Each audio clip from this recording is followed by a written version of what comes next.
நின்றா என் பட்டு ஹீரோயின் மாட்டான். அவன் என்ன சொல்கிறான், அவங்க பிரெட் சைஸ் இருக்குல்ல, அது வந்து வயசுக்கு வந்த பொண்ணு மாதிரி மொட்டாக இருக்கணும். என் கெஸ்ட் ஹவுஸ் இருக்குது, அங்கே போய் நான் வந்து பார்க்கலான்னு சொல்லி கெஸ்ட் ஹவுஸ் கூப்பிட்டு போகிறான். எனக்கு தெரிஞ்ச பர்ஃபார்மன்ஸை நான் சொன்னேன். அப்படி இருக்குங்களா, ஒரு 500 கொடுத்தா பரவாயில்ல தான் வருவாங்க. சரி இப்படி பண்ணுறப்போ ஒரு 5000 கிடைக்குதுன்னு போது கஷ்டப்படுற பொண்ணுங்க என்ன பண்ணுவோம், சரி ஓகே பண்ணிக்கலாம், எப்படியாவது கன்வின்ஸ் பண்ணியாவது அந்த பொண்ணுங்களோட. என் 2 வீலர் இருக்குது, என் 2 வீலரில் இது இருப்பாரு, வண்டி வாங்கவே உனக்கு ஒர்க் இல்லை, என்னை ஓட்ட அவனுக்கு எப்படி வந்துருக்கோம். 6 மணி மேலே என்னை வந்து அவங்க ரெக்கார்டிங் கொடுக்குறாங்க. ஆமாம், அது வந்து ஆக்சுவலாக இது வந்து ஒரு அவர் ஒரு ஏஜென்ட் தான், அதாவது பொண்ணுங்களை இப்படி சப்ளை அந்த ஆளை சப்ளை பண்ணுற ஒரு ஏஜென்ட். ஆனால் என்கிட்ட எப்படி பேசுனான்னா ஒரு ஆர்டிஸ்ட், ஒரு செலிபிரிட்டி மேனேஜர் மாதிரி என்கிட்ட பேசுகிறான். ஆடிஷன் எடுத்தவன் அந்த பொண்ணு வந்து கட்டி பிடிச்சி விட்டாக்லாம் பண்ணிடுச்சு. எனக்கும் ஒரு மாதிரி வந்துருச்சு, அந்த பொண்ணுக்கும் ஒரு மாதிரி வந்துருச்சு.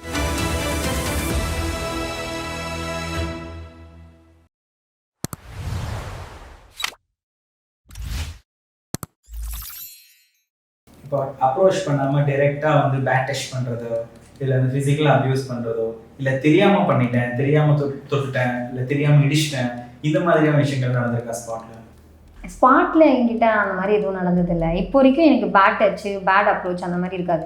டேரெக்டாகவே சொல்லிடுவாங்க, இந்த மாதிரி நான் இப்போ எதாவது ட்ரை பண்ணுறேன்னா இந்த இடத்துல இப்படி இருக்குமா. ஏடிக்கே இந்த மாதிரியான இது இருக்குது. எப்படின்னா டேரக்டருக்கு அட்ஜஸ்ட் பண்ணுற மாதிரி இருக்குமா, பண்ணிக்கிட்டே நீ அப்படியே ஒர்க் பண்ணுற மாதிரி இருக்கும்.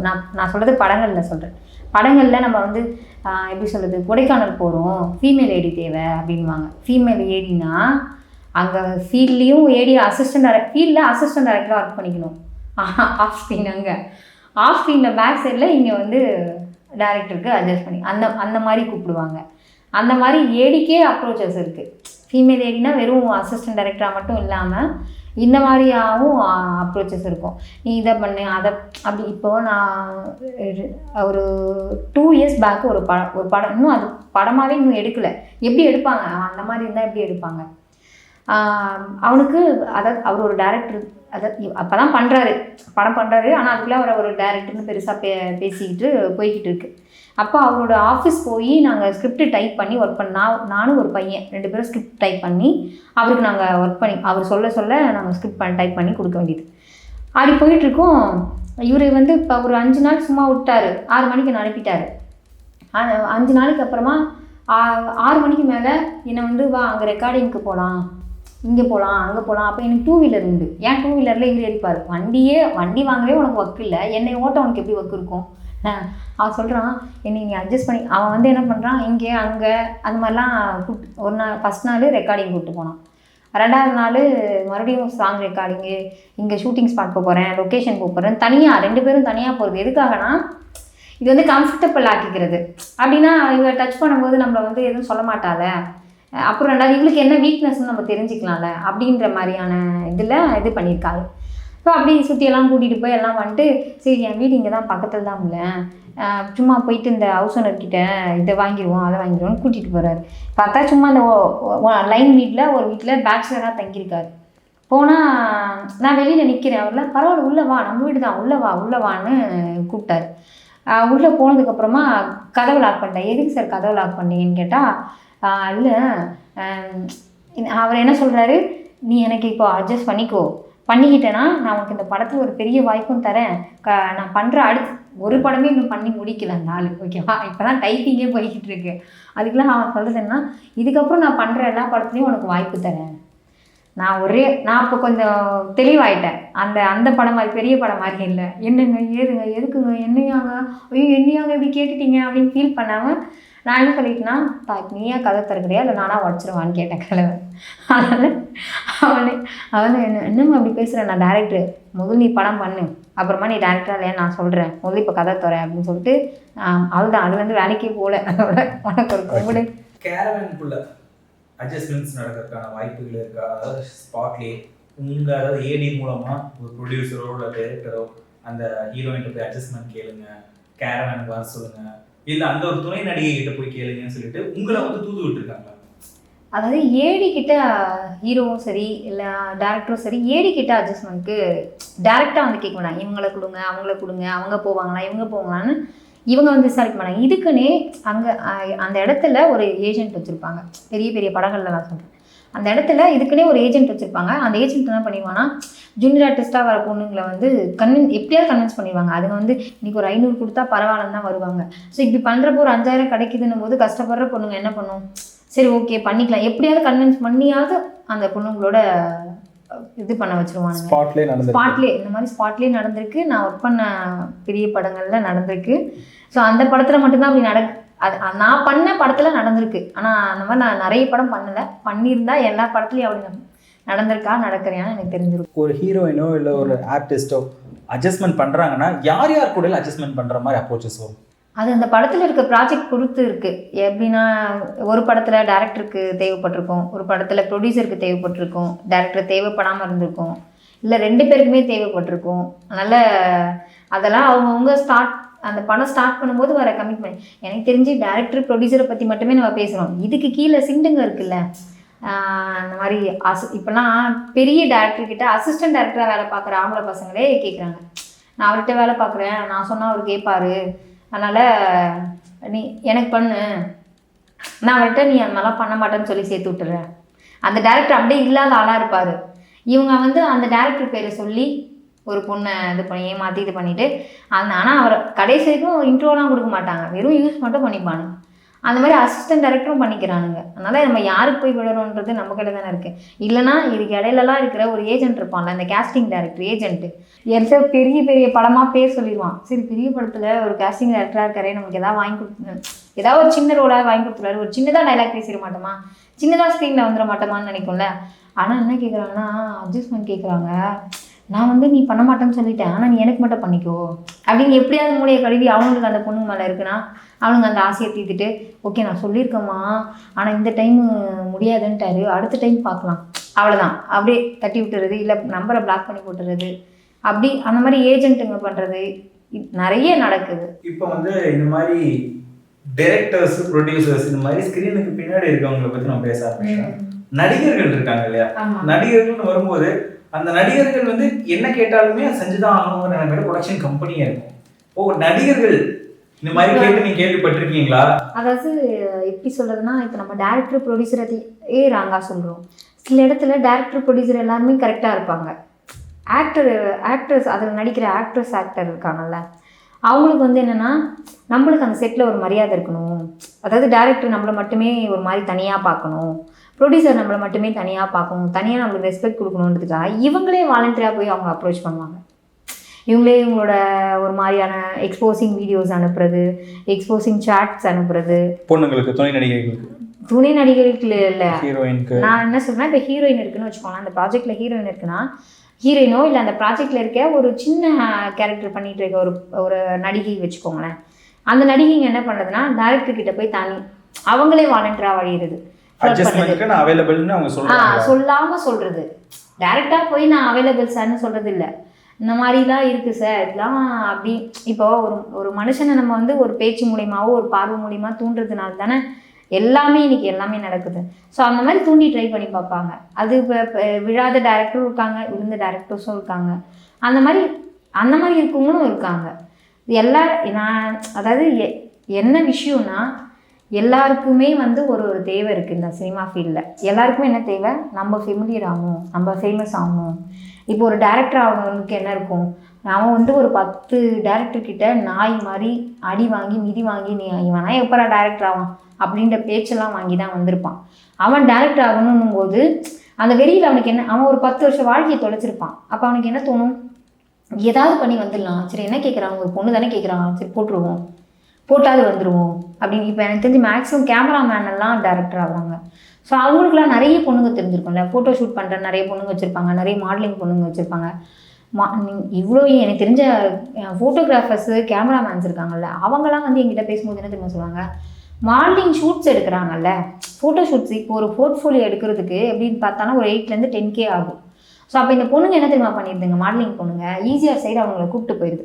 இதுங்களே செலவு பண்ணி அவனை கூட்டிகிட்டு போயிட்டு என்னை என்ன வேணால் பண்ணிக்கோ, ஆனால் எனக்கு நல்ல ஃபோட்டோ எடுத்து போர்ட்ஃபோலியோ கொடுத்துரு. அப்படின்னு அவங்க ஃபோட்டோகிராஃபர்ஸே அட்ஜஸ்ட் கேட்குறாங்க. அந்த மாதிரிலாம் இருக்குது. ஸோ அப்போ எல்லாருக்குமே என்னென்னா ஒரு ப்ரொஃபைல் தேவை, ஒரு ஸ்டாண்டர்டான ப்ரொஃபைல் தேவை. ஸோ அப்போ ப்ரொஃபைல் தேவைன்னும் போது இந்த மாதிரி பண்ணால் தான் இது கிடைக்கும்னு ஒரு வலியுறுத்தல் அவங்களுக்கு வந்துடுதில்ல. அப்போ என்ன பண்ணிடுறாங்க, வழியே இல்லாமல் அதை பண்ணிடுறாங்க. அந்த மாதிரி நடக்கிறது தான். அப்படி நடக்கிறதுனால எந்த சைடு யார் என்ன கேட்குறவங்களும் சரி, இல்லை தானாக போய் நானாக பண்ணுறேன். நான் என்ன சொல்கிறேன்னா, அதர் ஸ்டேட்லேருந்து ஹீரோயின்ஸ் எல்லாம் எடுக்கிறாங்கல்ல, அவங்களெல்லாம் ஏன் எடுக்கிறாங்க? இந்த ஸ்டேட்டில் வந்து ஹீரோயின்ஸே இல்லையா? அந்த அழகில் இல்லையா? இல்லை அதர் ஸ்டேட்லேருந்து உனக்கு டைலாக் டீச் பண்ணி, உனக்கு ஆக்டிங் டீச் பண்ணி. இப்போ நான் என்ன சொல்கிறேன்னா, எங்கள் சார் ஒரு வார்த்தை சொல்லுவார். என்ன சொல்லுவார்னா, இப்போது நம்ம மதர் டங்கில் நம்ம வந்து ஆக்டிங் பர்ஃபார்மன்ஸ் பண்ணுறோன்னா, அது நம்ம மதர் டங்காக இருக்கனால இப்போது நீ பேசு அப்படின்னு சொல்லுறது நம்மளுக்கு அண்டர்ஸ்டாண்ட் ஆயிடும். நம்ம அண்டர்ஸ்டாண்டிங்கை மட்டும் பர்ஃபார்ம் பண்ணால் போதும். ஆனால் இதுவே நம்ம அதர் லாங்குவேஜ்லேருந்து, அதர் ஸ்டேட்லேருந்து, அதர் லாங்குவேஜ்லேருந்து எடுக்கணும்னா அவங்க மதர் டங் வேறு. ஸோ இப்போ நீ பேசுன்றதை அவங்க லாங்குவேஜில் ட்ரான்ஸ்ஃபர் பண்ணணும். அதை அவங்க லாங்குவேஜில் புரிஞ்சுட்டு திரும்ப இந்த லாங்குவேஜில் கன்வே பண்ணி பர்ஃபார்ம் பண்ணணும். ஸோ அது டைம் எடுக்கும். அதை அவங்க அப்சர்வ் பண்ணிக்க லேட் ஆகும். இவ்வளோ காம்ப்ளிகேஷன் இருக்கிற இடத்துல எதுக்கு நீ அதர் ஸ்டேட் ஆர்டிஸ்டையே வந்து ஒரு லீட் கேரக்டருக்கு எடுக்கிறேன்? அப்போது அவங்களுக்கு என்னென்னா, நான் என்ன வேணாலும் பண்ணிடுறேன் சார், என்னை நீங்கள் ஃபேம் ஆக்குனா போதும் அப்படின்ற ஸ்டேட் இருக்கனால தான் அவங்கள கூட்டிகிட்டு வந்து இங்கே இது பண்ணுறாங்க. இல்லைனா இங்கே இருக்க பொண்ணே போட்டுக்கலாம்ல, இங்கே இருக்க ஆர்டிஸ்டே வச்சுக்கலாம்ல. இங்கே இருக்கிற, அதாவது எனக்கு தெரிஞ்ச ஒருத்தர் வந்து ப்ரொடியூஸ் பண்ணுறதுனால அவரை ஹீரோவாக வச்சு ஒரு படம் போயிட்டுருக்கு. அந்த படத்தில் அவருக்கு ஹீரோயின் தேவைப்படுது. அப்போ ஒரு 4-5 ஏஜென்ட்டை அப்ரோச் பண்ணுறாரு. அதில் அவங்க போகிறது எல்லாமே கேரளா, பெங்களூரு, ஆந்திரா, இந்த சைடில் இருக்கிற பொண்ணுங்களா ஃபோட்டோஸ் காட்டுறாரு. ஏன்பா ஒரு தமிழ்நாடு பொண்ணுங்க கூட இல்லை, எந்த சைடில், சென்னை சைட்லலாம் ஒரு பொண்ணு கூட காட்ட மாட்டேன் அப்படின்னா, அந்த ஏஜென்ட் சொல்கிறாங்கன்னா, அதுங்கெல்லாம் வந்து ரொம்ப சீன் போடுங்க, ஒரு நைட்டுக்கு ஒரு டேக்கெலாம் வராதுங்க, ரெண்டாவது நம்ம சொல்கிற பேமெண்ட்டுக்கு வராதுங்க, அது மாதிரிலாம் வராது, இதுங்கெல்லாம் நம்ம 1000-2000 கொடுத்தாலே வந்துடுங்க, இல்லை சும்மா கூட வந்துடுங்க, நம்ம சான்ஸ் கொடுத்தா போதும், ஹீரோயினாக தான் கொடுக்கணும்லாம் இல்லை, சின்னதாக கொடுத்தா கூட போதும், பொண்ணுங்களாம் லட்டு மாதிரி இருக்கேப்பா அப்படின்னா, அப்படிதான் நீ என்ன வேணால் சொல்லு, நம்மளுக்கு என்ன வேணாலும் பண்ண, வீடியோ காலில் கூட வருங்க, நம்மளுக்காக நியூடாக வீடியோ காலில் கூட வரும். ஆனால் நீ சான்ஸ் கொடுப்பேன்னு சொல்லு, போதும், கொடுக்கணும்லாம் அவசியம், நீ கொடுப்பேன்னு சொல்லு, வந்துடும். ஓகே, வீடியோ கால் சொல்லும்போது ஒரு விஷயம் ஞாபகம் வருது, ஸ்ருதி நாராயணன். இப்போ உண்மையாவே அந்த மாதிரி ஆடிஷன் அப்படிங்கிற பேர்ல வீடியோ காலுக்கு வாங்க, நியூட் காலுக்கு வாங்கலாம் அப்ரோச்சஸ் வருமா? அது அவங்களோட பர்சனல், அது அவங்க எப்படி போய் மாட்டினாங்கன்னு எனக்கும் தெரியல. இப்போ எனக்கும் சரி, என்னை சார்ந்தவங்களுக்கும் சரி, அந்த மாதிரி ஒரு வீடியோ கால் வருதுனாலே நாங்கள் தவிர்த்துருவோம். கால் பேசுகிறானாலே நாங்கள் அன்டைம் அவன் பேசினாலே கண்டுபிடிச்சிருவோம், தான் இவனா ஒரு டேரக்டரே கிடையாது அப்படின்ற அளவுக்கு நாங்கள் இது பண்ணுறோம். அவன் கேட்குற கேள்விக்கெலாம் நாங்கள் ஒரு இது கூட நாங்கள் பேச மாட்டோம், பதிலே ஆன்சரே பண்ண மாட்டோம். நாங்கள் நம்ம யார்கிட்ட இப்போ ரூடாக பேசுகிறோம்னு வச்சுக்கோங்களேன், அவங்க என்ன பண்ணுறாங்கன்னா, என்ன நீயும் ஸ்ருதி நாராயணன் மாதிரி வீடியோவில் வரணுமா அப்படின்னு நம்மளே மிரட்டுறாங்க. எதுக்கு மிரட்டுறாங்கன்னா, இப்போ என்ன சொல்கிறாங்கன்னா, இப்போ அவங்களுக்குலாம் ஒரிஜினலாக வந்துச்சா, வந்துச்சா, அது இது என்னவோ அதுவோ நமக்கு தெரியாது. நான் பண்ணி ரிலீஸ் நான் பண்ணிடுவேன், நீ என்ன வீடியோ போட, நம்மளுக்கு எத்தனை தப் ஸ்மாஷ் நம்ம பண்ணுறோம், எத்தனை இன்ஸ்டாவில் எவ்வளோ ரீல்ஸ் எல்லாம் நம்ம பண்ணிகிட்டு இருக்கோம். ஸோ அதெல்லாம் எடுத்து நான் ஃபேக்காக போட்டுருவேன், இதில் வாய்ஸ் ஓவரில் போட்டுருவேன், வீடியோ காலாக பேசினது தான் நான் போடணுமா, நியூடாக்கி போட்டுருவேன். அவ்வளோ மாதிரி உன் வீடியோ ரிலீஸ் ஆகிடா. நான் இப்போ என்ன, நான் தான் எடுத்து கொஞ்சம் விவரம் ஆகிட்டல, நான் என்ன சொல்லிடுவேன் தெரியுமா, போடுங்க, ஆனால் கொஞ்சம் குவாலிட்டியாக எடுத்து போடுங்க, என் வீடியோலாம் குவாலிட்டியாக இருக்காது, குவாலிட்டியாக போடுங்க, நீங்கள் போகிறதுலாம் நான் ட்ரெண்ட் ஆனால் ஓகே தான். நான் 10 நாள் அது ட்ரெண்டில் இருக்குமா, 11ஆவது நாள் அடுத்து யாராவது கல்யாணம் பண்ணிப்பாங்க செலிபிரிட்டி, அடுத்து அது ட்ரெண்டாக போயிடும், முடிஞ்சு போச்சு. நான் எதுக்கு அதுக்கு வருத்தப்படணும்? அதனால் அந்த மாதிரி பெருசாக எடுத்துக்க மாட்டேன். நான் வேளச்சேரியில் ஏதோ ஒரு இன்சிடென்ட் நடந்துச்சுன்னு கேள்விப்பட்டேன். ஆமாம், அது வந்து ஆக்சுவலாக இது வந்து அவர் ஒரு ஏஜென்ட் தான், அதாவது பொண்ணுங்களை இப்படி சப்ளை, அந்த ஆளுக்கு சப்ளை பண்ணுற ஒரு ஏஜென்ட். ஆனால் என்கிட்ட எப்படி பேசுகிறான்னா, ஒரு ஆர்டிஸ்ட், ஒரு செலிபிரிட்டி மேனேஜர் மாதிரி என்கிட்ட பேசுகிறான். இந்த மாதிரி ஹீரோயின், எனக்கு தெரிஞ்ச ஒரு பெரிய ப்ரொடியூசரு, இங்கே வந்து பெரிய கம்பெனி வச்சுருக்காரு, அவர் வந்து ஒரு கதை வச்சுருக்காரு, அந்த கதையை ஒரு படமாக பண்ணணும்னு இருக்காரு, அதுக்கு உங்களை மாதிரி டஸ்கி டோனில் தான் ஆர்டிஸ்ட் வேணுமா, ஹீரோயின் வேணுமா அப்படின்னு சொல்லி என்னை கூப்பிட்றாரு. நான் சொல்கிறேன் அப்போ கூட, சார் நான் ஹீரோயின் ரேஞ்சுக்கு இல்லை சார், நான் வந்து அன்ஃபிட்டாக இருக்கேன், ஹீரோயின் ரேஞ்சுக்கு இல்லை, ஹீரோயின்னா கொஞ்சம் ஃபிட்டாக அந்த 0 சைஸில் ஸ்ட்ரக்சர்லாம் எதிர்பார்ப்பீங்க, அந்த ரேஞ்சுக்கெல்லாம் நம்ம இல்லை சார், நான் ரொம்ப ஜப்பி. பரவாயில்லம்மா அப்படி இப்படின்னு சொல்லலாம். சரி, என்ன அவன் பேசுறதுலே புரிஞ்சிருச்சு, அவன் ஏதோ நம்மளுக்கு வளதாக இருக்கிறான், சரி என்ன தான் பண்ணுறான், அன்றைக்கி வேலையும் இல்லை, சும்மா போய் என்டர்டைன்மெண்ட் பண்ணி பார்ப்போன்ட்டு போனேன். சரி வேலை சரி தானே, பக்கத்துல 2 வீலரில் பார்க் பண்ணிட்டு போனால் ஒரு சின்ன 10-10 ரூம் தான். முன்னாடி ஒரு சோஃபா போட்டு ஆஃபீஸ் வச்சுருக்கான். உள்ளே அவன் வந்து ஒரு சின்ன டேபிள் செட்டை போட்டு அதை ஆஃபீஸுன்னு காட்டுறதுக்காக வச்சுருக்கான். சரி நானும் உள்ளே போயிட்டேன். வாமான்னாங்க, உட்காந்தேன். பேசணுன்னா அவனை பார்த்தா எப்படி இருப்பானா, ஒரு 50-55 வயசு இருக்கும். ஆனால் டையெல்லாம் அடித்து ஒரு 40-48 வயசு மாதிரி அவனை எங்கே காமிச்சிக்கிறானா வச்சு உட்காந்துருக்கான். சரி நானும் போயிட்டேன். போனதுக்கப்புறமா அவன் சொல்கிறான் என்கிட்ட, இன்னும்மா நீ வந்து ஆர்டிஸ்ட்டுக்கு ட்ரை பண்ணுற, அவன் எல்லாமே ஸ்டார்ட் பண்ணுறது எப்படின்னா, நீ ஆர்டிஸ்ட்டுக்கு ட்ரை பண்ணுற, டயட்லாம் நீ மெயின்டைன் பண்ணணும். அதனால் நீ என்ன பண்ணி இனிமேல் டெய்லி காலையில் என்னோடய ஆஃபீஸ்க்கு வந்துரு, நான் உனக்கு டயட்டு சொல்லித்தரேன். சம் யோகாஸ்லாம் இருக்குது, அந்த யோகாஸ்லாம் நான் உனக்கு சொல்லித்தரேன். நான் இன்னும் என்ன ஓப்பனாக சொல்லணும்னா, அவன் சொல்கிறான் இப்போ ஆக்சுவலாக அவன் வந்து அதாவது அவனோட அப்ரோச்சே வேறு மாதிரி இருக்குது. ஸோ நான் அவன் என்னென்னலாம் பேசுகிறான்றதுக்காக அவனோட வார்த்தையெல்லாம் நான் இப்படிங்கிட்டே இருக்கேன். அவன் என்கிட்ட நிறைய கேட்டான், நீங்கள் என்னென்ன பண்ணியிருக்கீங்க, என்னென்ன செஞ்சீங்க. அப்போ நான் கேட்டேன், நீங்கள் என்ன சார் பண்ணியிருக்கீங்க? இதான் நான் ஃபஸ்ட் டைம் பண்ணுறேம்மா, எனக்கு வந்து ஒரு கன்ஸ்ட்ரக்ஷன் கம்பெனி இருக்குது, அங்கேருந்து வருமானம் வருது. நான் வந்து ஒரு யோகா கிளாஸ் வச்சுருக்கேன், அங்கேருந்து வருமானம் வருது, இங்கேருந்து வருது. அதெல்லாம் பிரச்சனை இல்லை, எனக்கு மாதத்தில் க்ரோஸ் கணக்கில் எனக்கு டேர்ன் ஓவர் இருக்குது அப்படி இப்படின்னு சொல்கிறான். சரி ஓகே சார், படத்தில் யார் சார் ஹீரோன்னு கேட்டேன். நான் தான். படத்தில் யார் சார் ப்ரொடியூசர்? நான் தான். யார் சார் டைரக்டர்? நான் தான். எல்லாமே நான் தான். நான் என்னோடய கதை தாம்மா, நானே பண்ணுறேன், எல்லாமே பண்ணுறேன் அப்படின்னா. சரி கதை என்ன சார்னு கேட்டேன். கதை என்னன்னு கேட்டால், ஹீரோ வந்து ஒரு மிலிட்ரி மேனுமா, அதாவது நான். ஹீரோயின் வந்து ஒரு நார்மலான ஒரு பொண்ணு. ஃபஸ்ட்டு நான் வந்து நான் ஆர்மிக்கு ட்ரை பண்ணிகிட்டு இருக்கும்போது ஹீரோயின் வந்து ஒரு 12வது படிக்கிற பொண்ணுமா.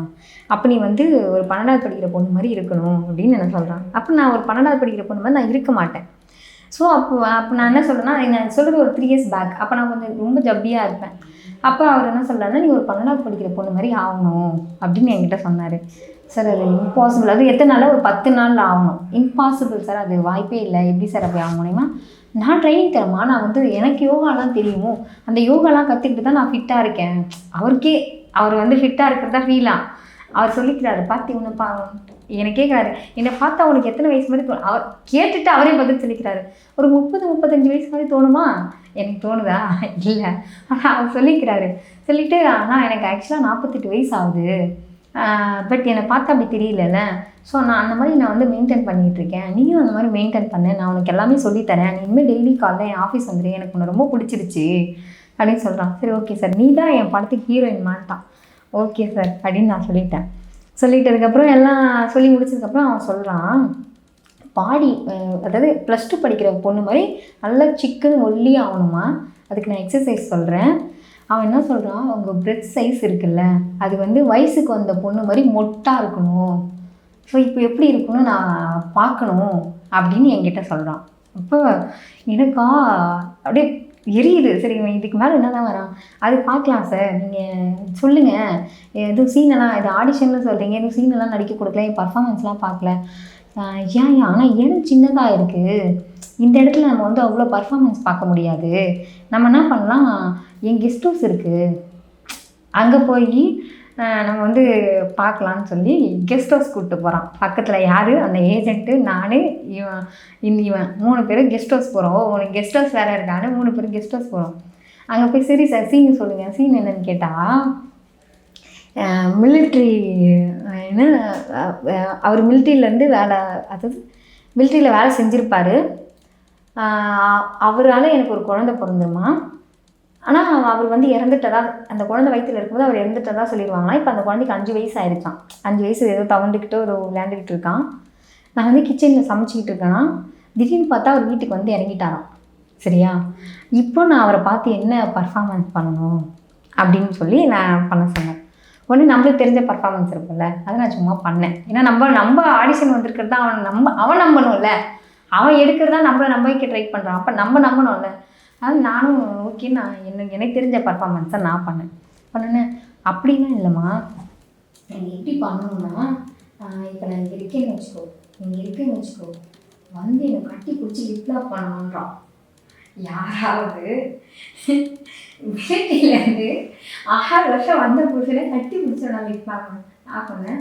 இப்போ கேரக்டருக்கு லிப்லாக் தேவையா, உங்களுக்கு தேவையான்னு கேட்குறேன். எனக்கு இல்லை, நான் சீட்டு தான் சொல்கிறேன். என்ன நான் சீன் உங்களுக்கு சொல்கிறேன், நான் இந்த மாதிரி எத்தனை பொண்ணுங்க என்ன மாதிரி இருப்பேன் அப்படின்னு எனக்கு அதுக்கு மேலே முடியல. இந்த மாதிரி உனக்கு வந்து கடவுள் இவ்வளோ பணம் கொடுத்துருக்கான்றதுக்காக இந்த பணத்தை வச்சு நீ என்னென்னா கொடுக்குறியா, இப்போ ஆஃபீஸும் பார்த்துட்டேன், உன் கெஸ்ட் ஹவுஸும் பார்த்துட்டேன், எல்லா அட்ரஸையும் நான் இன்னொருத்தருக்கு அனுப்பி வச்சுருக்கேன், மொத்தமாக தூக்கிடுவேன், நீ பண்ண எல்லாத்தையும் நான் ரெக்கார்ட் போட்டு வச்சுருவேன், நீ பண்ண பேசின எல்லாருமே ரெக்கார்டில் இருக்குது, நீ பண்ணுறதெல்லாம் ஆடிஷன் மாதிரியே தெரியல, இன்னொரு முறை ஆடிஷன் பண்ணுறேன், அதை பண்ணுறேன், இதை பண்ணுறேன்னு 2 பேரும் எவனையாவது தூக்கிட்டு சுற்றுனீங்க, அசிங்கமாயிடும். நல்ல குடும்பத்துக்கு நான் என்ன சொல்கிறேன், அந்த மாதிரி உங்களுக்கு போகிறதுக்குனே பொண்ணுங்க இருக்குது, அந்த மாதிரி பொண்ணுங்களை கூப்பிட்டு சீரழிச்சுக்கோ, உன்ட்ட பணம் இருக்குன்னா அந்த பொண்ணுங்களும் வாழ்ந்துக்கும், நீயும் வாழ்ந்துப்ப, உனக்கு தேவையான கிடைச்சோம், அந்த பொண்ணுக்கு தேவையான கிடைச்சோம், நீ இதுக்கு நல்ல குடும்பத்தில் வாழ்கிற பொண்ணுக்கு எடுக்கிற. அப்போது இந்த மாதிரி வந்து இப்போ நான் என்ன சொல்கிறேன்னா, இப்போ நான் இருக்க போய் நான் வந்து என்னையும் சேவ் பண்ணி அவனுங்களையும் மாற்றிட்டு நான் வெளில வந்துட்டேன். இதுவே அந்த இடத்துல வேற ஒரு பொண்ணு மாட்டிக்கிச்சு, அவன் சொல்கிறதான் உண்மைன்னு சொல்லி நம்பி பண்ணி அப்படி ஒரு பொண்ணு ஏமாந்துருச்சுன்னா அந்த பொண்ணு என்ன நினைக்கும், நீ இவ்வளோ தூரம் பண்ணி அவன் வந்து என்ன சொல்கிறான், அந்த மாதிரி இப்போ போன டைம் நான் இந்த மாதிரி ஒரு பொண்ணை வந்து ஆடிஷன் எடுத்தேன், அந்த பொண்ணு வந்து கட்டி பிடிச்சி லிப்லாக்லாம் பண்ணிருச்சு, எனக்கும் ஒரு மாதிரி வந்துருச்சு, அந்த பொண்ணுக்கும் ஒரு மாதிரி வந்துருச்சு, இவங்களுக்கு கூட தப்புலாம் நடந்துருச்சு அப்படின்னு அவன் சொன்னான்.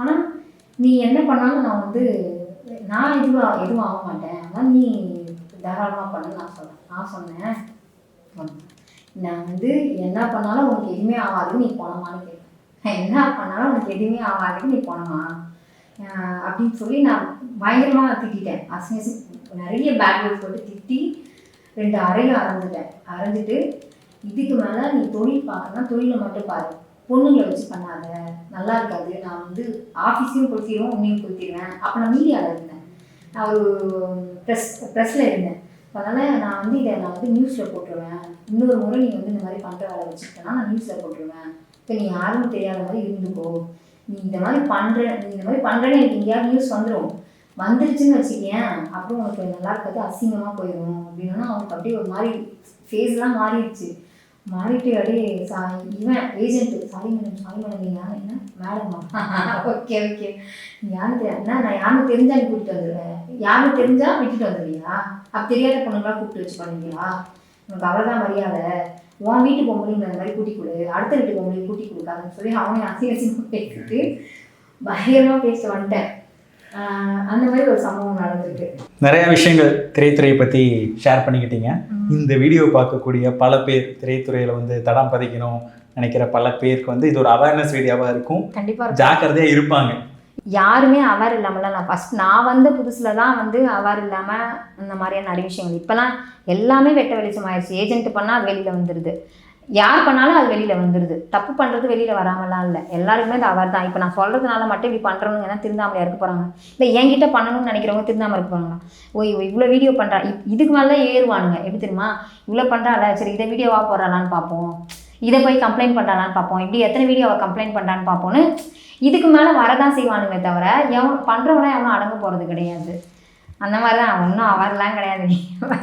சரி இந்த வீடியோ பார்த்துட்டு ஒருத்தங்கள திருந்துட்டுமே திருந்தலாம், யாரும் திருந்தலாம் மாட்டாங்க.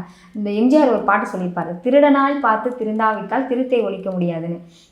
அவன் சொல்கிறான் இவன் சொல்கிறான், அவ சொல்லிட்டா இவன் சொல்லிட்டா, இது குத்திருச்சு அது வலிச்சிருச்சு, அது உனக்கு குத்துனாலும் சரி அது உனக்கு வலிச்சாலும் சரி, ஆனால் யாரும் திருந்தலாம் போகிறதில்ல. நான் வந்து இதுக்கு மேலே இதை பண்ணக்கூடாதுன்னு நான் திருந்தினாதான் உண்டு. இது நான் என்ன சொல்கிறேன்னா நானே தப்பு பண்ணுறேன். என்ன தெரியுமா, இவ்வளோ தெரிஞ்சுட்டு இந்த சினிமாவில் உட்காந்துருக்கேன்ல, நான் முதல்ல திருந்தணும். இப்போ இந்த சினிமாவே தேவைன்னு விட்டுட்டு நான் வேறு வேலையை போய் பார்த்தேன்னா அப்போ வந்து என் வீடியோவை கேட்டு ஒரு 4 பேர் திருந்துவாங்கன்னு சொல்லலாம். நானே இன்னும் திருந்த முடியாத நிலமையில தான் இருக்கேன்.